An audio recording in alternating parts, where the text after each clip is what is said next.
Aux côtés de Clara Crochet-Damet qui m'a rejoint. Salut Clara. Bonjour. Bonjour, tu as découvert une résidence unique en France et tu vas nous en parler. Alors elle compte une trentaine de locataires, cette résidence-là, des locataires pas comme les autres, mais pourquoi justement sont-ils si originaux?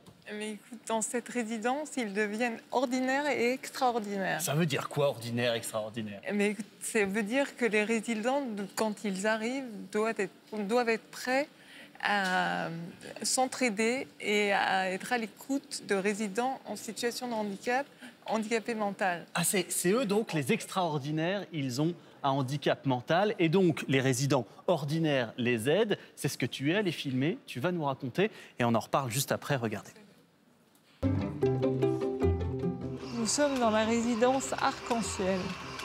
25 logements, 18 pour des locataires ordinaires et 7 pour des locataires extraordinaires.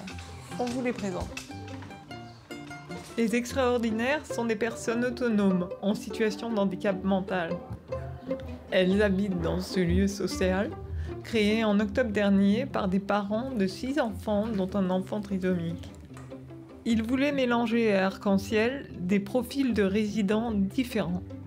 Le fait de vivre ensemble, ça simplifie la vie, ça sort de la solitude et puis ça donne du bonheur. Le directeur, comme les autres résidents valides, partage le quotidien des locataires.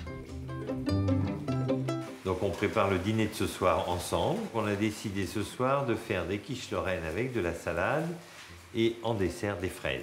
Une seule main, non. À deux mains, j'ai du mal. Avant d'arriver dans la résidence, Dominique Berquez vivait isolé dans le centre-ville. Maintenant, sa vie a changé. Maintenant, j'ai trouvé le bonheur de revivre, de refaire la cuisine et de voir du monde. Et de faire des activités tous ensemble.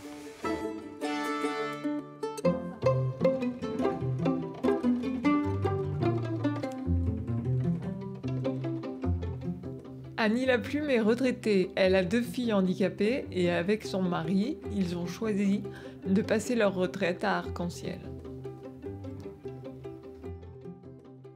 On aime bien le milieu, enfin habitué, disons, au milieu du handicap. Et on s'était dit qu'il y avait peut-être quelque chose à faire, déjà à recevoir. Et puis on a quand même tout de suite compris qu'il y aurait un partage. Et puis ça nous faisait vraiment pas peur. Bon, bonjour Annie, ça va?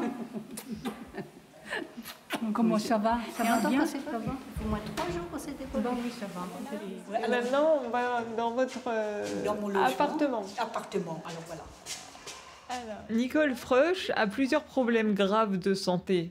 Elle revit dans cette résidence. Moi, je suis très bien ici, c'est calme. Et puis bon, quand on a des petits soucis, il y a toujours quelqu'un là pour nous, c'est bien.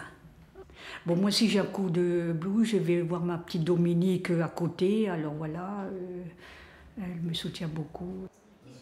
Les 7 locataires en situation de handicap ont un accompagnateur à disposition dans la résidence, si besoin. Dès qu'il y a un petit pépin chez eux, ils m'appellent et moi je vais voir ce que je peux faire, changer une ampoule. Ça, après c'est beaucoup d'accompagnement aussi psychologique. Cette résidence est la première en France à faire vivre sous le même toit plus d'une vingtaine de personnes ordinaires et des personnes en situation de handicap. Tous savent en arrivant que l'entraide et l'écoute des besoins des autres sont les règles de vie.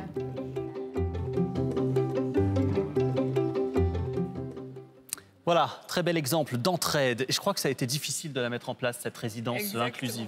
Exactement. Les fondateurs, Véronique et Jérôme, ont galéré un peu quelques années parce que leur résidence ne fait pas partie des cadres institutionnels habituels.